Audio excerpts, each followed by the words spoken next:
سلام، من امین حقشناسم و امروز قراره برای آنباکس تلسکوپ 774 پرو در خدمتتون باشم.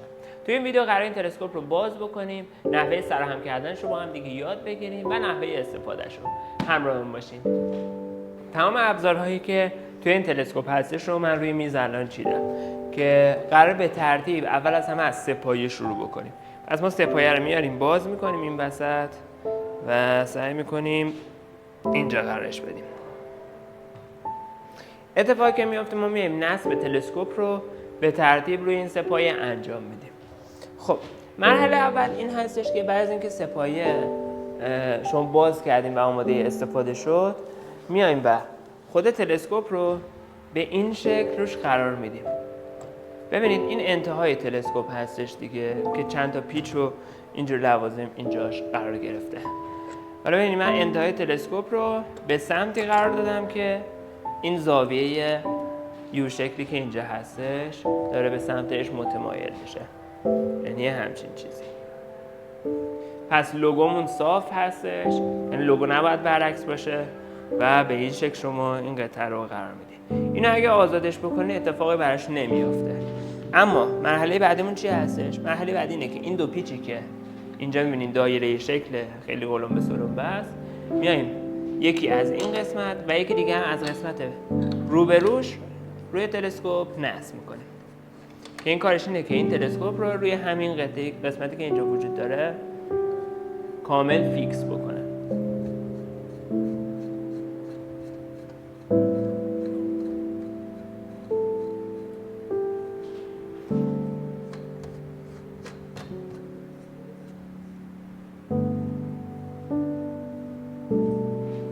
خب مرحله بعدی نصب این میله هستش که به این شکله که یه پیچ دو سوی کوچیک هم اینجا داره. برای اینکه شما بتونید وصلش بکنید اول نیاز هستش این قسمتی که این پیچ سه‌شاخه که اینجا می‌بینید وجود داره، این میله رو از داخلش عبور بدین. این حفره‌ای که روی میله وجود داره رو با اینجا به این شکل هم‌تراز بکنید و بعد این پیچ دو سو رو از داخلش عبور بدین. این به این شکل خیلی راحت، کار خاصی نداره نصب کردن این تلسکوپ. و این به این شکل ببینید این توی این ریلش حرکت میکنه این میله و کارش اینه که توی اون زاویه‌ای که شما میخواین تلسکوپ رو ثابت بکنید بتونین این کار رو انجام بدید. این به این شکل. مرحله بعدیمون نصب جوینده هستش. جوینده روی این قسمت وصل میشه. این قسمتی که مشاهده میکنید اینجا به صورت خشابی میاد و این داخل قرار میگیره و این زبونه هم که پشتش داره نگهش میداره که در نیاد از اون حالتی که وجود داره و به این شکل. تا اینجا ما نصب تلسکوپمون انجام شده. در مراحل ادامه‌ای که قرار راجبش توضیحاتی که لازمه رو خدمتتون ارائه بدم بابت نحوه کار کردن با تلسکوپ هستش. دو مورد در نظر داشته باشین. شما قبل از اینکه بخواید با چشمتون نگاه بکنید نیاز هستش که تلسکوپ رو به اون سمتی که می‌خواید تنظیم بکنید که دو مرحله داره. اول اینکه از محور عمودی یا محور افقی باید استفاده بکنید. برای اینکه بتونید با این دو محور کار بکنید دو تا پیچ اینجا قرار گرفته. این پیچ رو که آزاد بکنید تلسکوپ توی دو تا محور عمودی به این شکل و بعد که اینو سفت بکنید این پیچ رو آزاد بکنید به صورت افقی شروع به حرکت میکنه. که این کارش اینه که شما بتونید جهت تلسکوپ رو اون سمتی که میخواید بتونید به راحتی تنظیم کنید. از موردی که باید کمک بگیریم برای این کار این قطعه هستش به اسم جوینده. شما اول با این و این حرکتایی که به این شکل وجود داره محدودتون رو اول از همه مشخص میکنید، بعدش میاین سراغ دیدن اصلی و رصد اصلی با تلسکوپ که از این قطعه هستش. مرحله بعدی میایم سراغ لنزهای چشمی.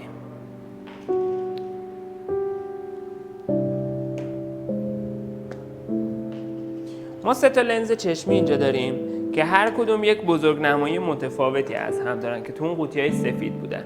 لنز 20 میلیمتر، 12.5 میلیمتر و 4 میلیمتر. این اعداد هر چقدر کوچیک‌تر بشه بزرگنماییتون بیشتر میشه. کاری که نیاز هست اول از همه انجام بدین اینه که لنزی که عدد بزرگتری وجود داره رو اینجا قرار بدین. محدودیتتون رو مشخص کردین دیگه. شروع می‌کنین به جابجا کردن تلسکوپ تا زمانی که بتونید اون چیزی که می‌خواید ببینید رو مشاهده بکنید. بعد از اینکه این اتفاق افتاد اون جسم رو دیدین و در نظر داشته باشین اون جسم تار هستش، قرار نیست همون اول واضح باشه. توی این مرحله وقتی که دیدینش و مطمئن شدیم مثلا ماه هستش ولی خب خیلی تاره، میایم سراغ واضح کردن تصویر. با این پیچ که می‌بینین لنز رو عقب و جلو میکنه، ببینید من اینو وقتی که میچرخونم این میاد بیرونتر یا میاد داخلتر. شما با این تصویرتون رو تنظیم میکنید که میتونید تصویرتون واضح بشه و از رصدتون لذت ببرید. مورد دومی که اتفاق میفته این هستش که بعد از اینکه تصویرتون رو موفق به دیدن تصویرتون شدین، نیاز هست بزرگنمایی و زومتون رو بیشتر بکنید. حالا چجوری این اتفاق میفته؟ شما این لنزی که عدد بزرگتری روش نوشته شده رو برمی‌دارین که 20 میلیمتر بود اول، بعد 12.5 قرار میدین. دوباره همون اتفاق روش در اصل میشه گفت انجام میدین، یعنی دوباره تصویرتون رو واضح میکنید. مجددا دوباره خواستین بزرگنماییتون بیشتر بشه، این برداشته میشه و لنز 4 میلیمتر روش قرار گرفته میشه. 4 میلیمتر به خاطر اینکه حفره عدسه‌ای که اینجا وجود داره خیلی ریز هستش، اولش ممکنه براتون سخت باشه که نتونید چشمتون رو تنظیم بکنید. بعد به مرور زمان این مورد براتون اوکی میشه با حال تمرین بیشتر تلسکوپ. این از حالا یه قطعه‌ای وجود داره به اسم بارلو لنز 3X. این کارش اینه که بزرگنمایی و زوم این دستگاه رو که زوم هر کدوم از این عدسه چشمی هست 3 برابر بیشترش بکنه. نحوه قرارگیریش هم به این شکله. یه درپوش این زیر داره. این درپوش رو شما در میارین، پیچی هم نیست که بخواید بچرخونید، فقط میکشین بیرون. این قسمت هم این پیچ کنارش آزاد میشه. این درپوش سفید رنگی که مثل اون درپوشی که روی تلسکوپ بود خارج میشه و به این شکل شما میتونید از این قطعه استفاده کنید. این قطعه به تنهایی تأثیری به شما قرار نیست نشون بده. پس کاری که میکنین چی هستش؟ این لنز بیرون میاد. اینجا یک تبدیل وجود داره، این قطعه مشکی رنگی که مشاهدهش میکنید در اومد. یه حفره هم اینجاش داره. این حفره جایی که این پیچه عبور میکنه. این قطعه میاد کامل داخل قرار میگیره. یعنی داخل تا این مرحله اینجا میشه. میاد اینجا، این پیچ مقداری محکم میشه که فقط این بیرون نیاد، سر نخوره، اصطلاحاً بیاد پایین. و بعد تبدیل میاد روش قرار میگیره و بعد لنز چشمی میاد روش. و این کار باعث میشه که بزرگنمایی هر کدوم از این عدسه چشمی 3 برابر بیشتر بشه.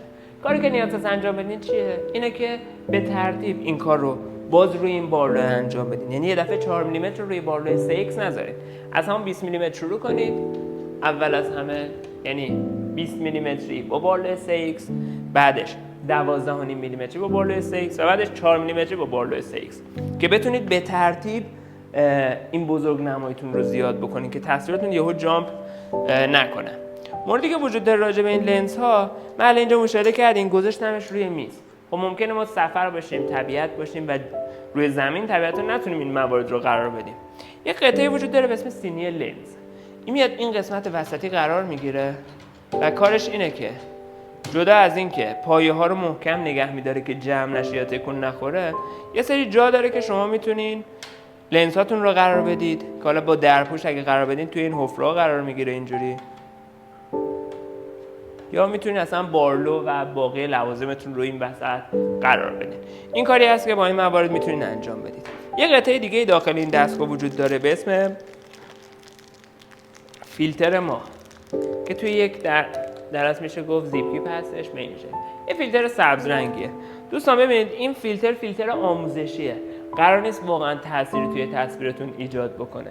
این تلسکوپ چون یک تلسکوپ نیمه حرفه‌ای هست و توی کلاس‌های نجوم استفاده میشه، اون دوستان اساتیدی که دارن آموزش میدن راجع به تلسکوپ، راجع به این فیلتر حسابی صحبت میکنن. کار این فیلتر چیه؟ توی حوزه واقعیش کارش اینه که نور اضافی ماه یا اجرام دیگر رو فیلتر بکنه و باعث میشه که تصویری که شما میبینین کانتراست بالاتری پیدا بکنه. روی این مدل هم به صورت آموزشی وجود داره، یعنی صرفا این کار خاصی انجام نمیده، حتی شاید اذیت کننده هم براتون باشه، ولی این جنبه آموزشی داره. اون کسی که داره یاد میگیره راجع به نجوم و نحوه کار کردن با تلسکوپ نیاز هستش حتما راجع به فیلترها بدونه و این جنبه آموزشی داره. نحوه اتصالش هم به این شکله. هر کدوم از عدسه چشمیایی که خواستیم باهاش رصد رو انجام بدیم برمی‌داریم، داخلش یه رزوه داره. اینو به این شکل قرار میدیم و شروع می‌کنیم به پیچوندن داخلش. این داخلش قرار گرفت و بعد این میاد روی تلسکوپ قرار میگیره و شما میتونید تصویرتون رو از طریق این فیلتر مشاهده بکنید. این است. مورد بعدی که راجع به این تلسکوپ وجود داره و این تلسکوپ به این تلسکوپ خیلی خاصی بدل کرده، وجود قطعه‌ای به اسم هولدر موبایل هستش. هولدر موبایل چیه؟ شما میتونید با این هولدر موبایل کار عکاسی رو انجام بدید توسط گوشی موبایل خودتون. خب این خیلی جذابه دیگه، تصویری که می‌بینید رو بتونید به ثبت برسونید. به همراه یک ریموت بلوتوثی عرضه میشه. توجه داشته باشین برای اینکه مدت زمان این ویدیو خیلی طولانی نشه، ما ویدیوی هولدر موبایل رو، انواع مختلفش رو و نحوه نصب و کار کردن باش رو توی یک ویدیوی جداگونه ضبط کردیم که لینکش پایین این ویدیو قرار میگیره.